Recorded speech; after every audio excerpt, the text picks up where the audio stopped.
मैं हूं अब्दुल रऊफ खान और आप देख रहे हैं 180 स्पोर्ट्स चैनल। भारत की टीम 2023 के वर्ल्ड कप के फाइनल में बेईमानी से पहुंची। T20 क्रिकेट वर्ल्ड कप उन्होंने 2024 में बेईमानी से जीता और चैंपियन ट्रॉफी भी उन्होंने बेईमानी से जीती। ये 3 साल में 3 बड़े टूर्नामेंट के वो फाइनल खेले, 2 में उन्होंने कामयाबी हासिल की और ये सारा कुछ उन्होंने बेईमानी से हासिल किया।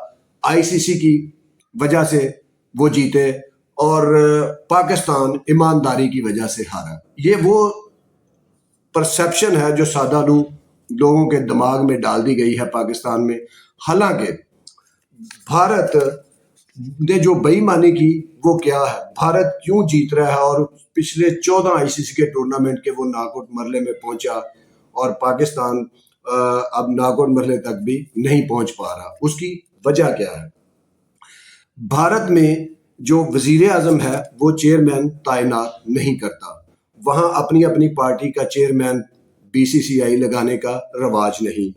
वहाँ बीसीसीआई स्टेडियम तमीर नहीं करता, बल्कि वहाँ की हुकूमतें स्टेडियम बनाती हैं और वहाँ के स्टेडियम पर डीसी कमिश्नर कब्जा नहीं जमाते, उनसे इजाज़तें नहीं लेना पड़ती, बल्कि स्टेडियम जो है वो बिल्कुल एसोसिएशनों की मलकियत है, वो जब चाहे टूर्नामेंट करवा सकती हैं।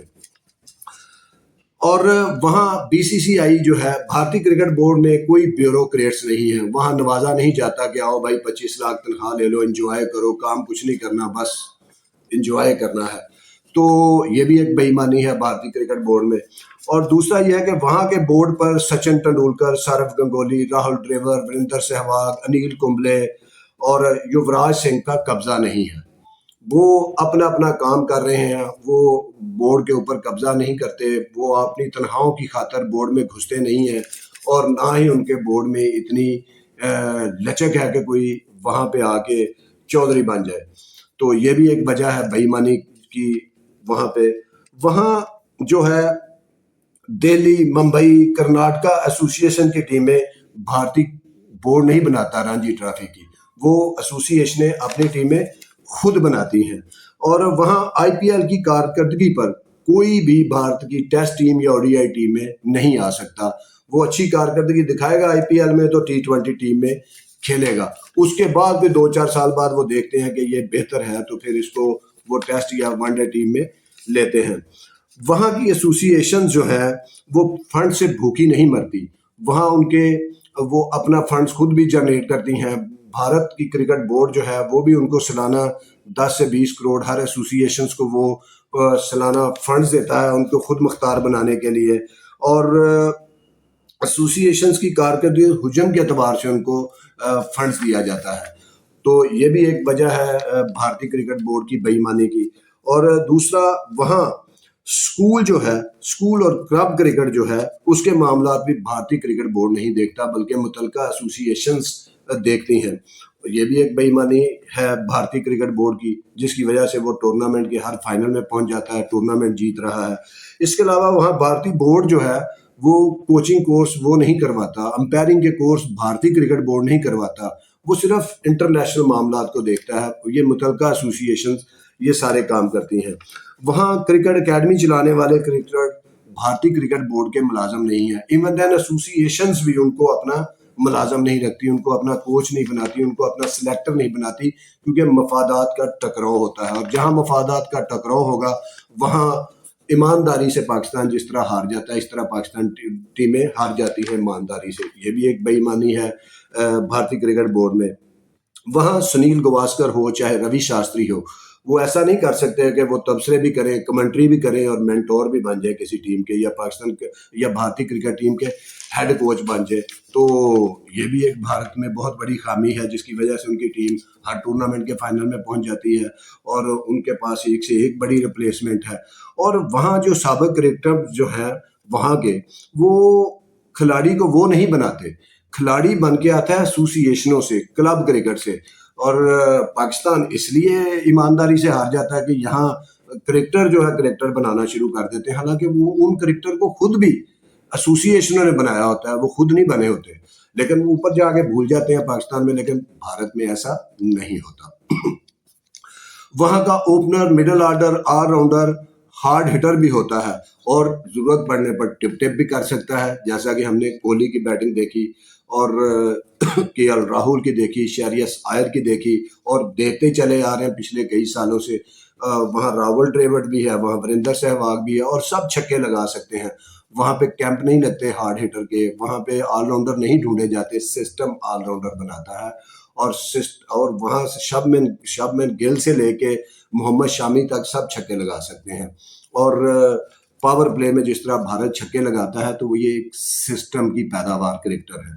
اور دوسرا، بھارت میں 50 کرکٹ گراؤنڈز کے اوپر کم از کم ہر سال ڈومیسٹک کرکٹ ہوتی ہے۔ آپ سوچیں اتنی ورائٹی آف پچز پر جب پلیئر کھیل کے آئے گا اور اتنا وہ ٹریول کرنے کا عادی ہوگا اور مختلف ایسوسیشنوں میں جا کے ہوم اینڈ اوے وہ کرکٹ کھیل رہے ہوتے ہیں تو وہ کتنے مضبوط ہوتے ہیں، وہ ہم نے بھارت کی کرکٹ ٹیم میں دیکھ لیا جو بے ایمانی سے چیمپئن ٹرافی جیتی ہے۔ اور سوری وہاں آئی پی ایل کی کمائی اور انٹرنیشنل میچز کی جو گیٹ منی ہے اس میں سے ایسوسیشنز کو حصہ دیا جاتا ہے، بلکہ جس ایسوسیشن کے گراؤنڈ میں میچ ہو رہا ہوتا ہے ساری کی ساری ٹکٹوں کی کمائی اسے جاتی ہے، اور پھر وہ اس کمائی سے مزید کمائی کرتے ہیں، اپنے کرکٹر کو بھی کھلاتے ہیں، اپنا انفراسٹرکچر بھی بناتے ہیں۔ تو یہ بھی ایک وجہ ہے بھارت کی کرکٹ میں ترقی کرنے کی، جسے ہم بے ایمانی سمجھتے ہیں۔ اور اسی طرح وہاں کلب اور سکول کرکٹ جو ہے وہ کھیلنے کا بھی معاوضہ ملتا ہے۔ آپ سوچیں کہ سکول کا 8 سال کا بچہ، 8ویں 9ویں 10ویں کا بچہ جب 10,000 میچ فیس گھر لے کے جائے گا تو ماں باپ تو کہیں گے بیٹا اگلا میچ کب ہے۔ تو یہ بھی ایک بھارت کا مسئلہ ہے کہ بھارت ہر ٹورنامنٹ کے فائنل میں بے ایمانی سے پہنچ جاتا ہے، کیونکہ وہاں کا گراس روٹ لیول کا نظام بہت مضبوط ہے۔ وہاں سلیکشن کمیٹی، ہیڈ کوچ کا کپتان بااختیار ہے، وہ ڈکٹیشن نہیں لیتے، ان کو کوئی وزیر، کوئی کسی ادارے کا بندہ فون کر کے اپنے بندے نہیں رکھوا سکتا۔ اور وہاں ویسے بھی ٹیلنٹ اتنا ہے کہ اگر کوئی رکھوائے گا بھی تو کوئی بہتر جسوال کی جگہ شبمن گل ہی آئے گا یا شبمن گل کی جگہ جسوال آئے گا۔ تو یہ بھی ایک سسٹم ان کا اتنا مضبوط ہے جس کی وجہ سے وہ بے ایمانی سے جیت جاتے ہیں۔ اس طرح بھارتی بورڈ کا گورننگ بورڈ ربڑ سٹمپ نہیں ہے، وہاں چیئرمین جو ہے بی سی سی آئی وہ اپنی مرضی سے 10 روپے نہیں خرچ کر سکتا، کیونکہ ہر ایک چیز کی گورننگ باڈی سے منظوری لینی پڑتی ہے، جبکہ پاکستان میں گورننگ بورڈ ایک ربڑ سٹمپ ہے، اور یہ ہماری ایمانداری ہے جس کی وجہ سے ہم ہار جاتے ہیں، ہر ٹورنامنٹ کے ناک آؤٹ مرحلے تک بھی نہیں پہنچ پاتے۔ اور وہاں 30 کی ایوریج والا ٹیسٹ کپتان نہیں بنتا بھارت میں، اور نہ ہی 20 کی ایوریج والا T20 کی ان کی ٹیم میں آ سکتا ہے، جبکہ پاکستان میں یہ بآسانی ہو جاتا ہے سارا کچھ۔ تو یہ بھی ایک مسئلہ ہے کہ وہاں جو ہے بھارتی ٹیم بار بار فائنل میں پہنچ جاتی ہے، اور اب تو وہ لگاتار ٹورنامنٹ جیتنا بھی شروع ہو گئی ہے۔ 11 کا ورلڈ کپ بھی انہوں نے جیت لیا تھا، اور اس کے بعد اب لگاتار 2 ٹورنامنٹ انہوں نے آئی سی سی کے جیت لیے۔ اور دوسرا، بھارت میں یہ ایک یونیورسل ٹروتھ بنا دیا گیا ہے کہ بھائی بھارت کی کرکٹ ٹیم سیکھنے کا پلیٹ فارم نہیں ہے، یہ پرفارم کرنے کا ایک سٹیج ہے۔ یہاں پہ سیکھنے جس نے آنا ہے برائے مہربانی وہ اپنی بمبئی ایسوسی ایشن میں جا کے سیکھے، کرناٹکا میں جا کے سیکھے، گجرات کرکٹ ایسوسی ایشن میں سیکھے، اور وہ بنگلور میں جا کے سیکھے، وہ پنجاب کرکٹ ایسوسی ایشن میں جا کے سیکھے، وہ ہریانہ میں جا کے سیکھے۔ خدا کے لیے کرکٹ ٹیم میں آگے آپ بھارت کی میں نہ سیکھیں۔ اور یہ ہے وہ چیزیں جو بھارت کی ٹیم کو اوپر لے جا رہی ہیں۔ اور اگر ہم نے اسی سسٹم کے تحت جو ون مین شو کے تحت ہو رہا ہے جس میں کرکٹر کا قبضہ ہے، ہم پاکستان میں یہی چیز رہی، ہم نے اپنے اس نظام کو نہ بدلا، تو 2026 کا T20 ورلڈ کپ اور 2027 کا ورلڈ کپ بھی پاکستان ٹیم ہار جائے گی، چاہے آپ پی سی بی کے 2 چیئرمین لگا لیں یا چاہے 3 لگا لیں، ایک آپ کسی پارٹی کا لگا لیں، ایک دوسری کا لگا لیں، ایک تیسری پارٹی کا لگا لیں، 3 چیئرمین بھی آپ کو یہ ٹورنامنٹ آئی سی سی کے نہیں جتوا سکتے۔ اور اب تو حالات یہ ہے کہ جتنا آپ جیتیں گے آئی سی سی سے اتنا ہی زیادہ پیسہ ملے گا۔ آج بھارت جیت رہا ہے تو اس کو پیسے ملتے ہیں، کل کو ہم کہیں گے جی سارا پیسہ تو بھارت لے جاتا ہے، لیکن آئی سی سی کا اصول ہے کہ جو زیادہ جیتے گا اس کو زیادہ پیسے ملیں گے۔ اور اگر ہم نے بھارت کی ان بے ایمانیوں سے نہ سیکھا تو پھر ہم ایمانداری سے اسی طرح ہارتے رہیں گے۔ بہت شکریہ، دیکھتے رہیں گے 180 اسپورٹس۔ اللہ حافظ۔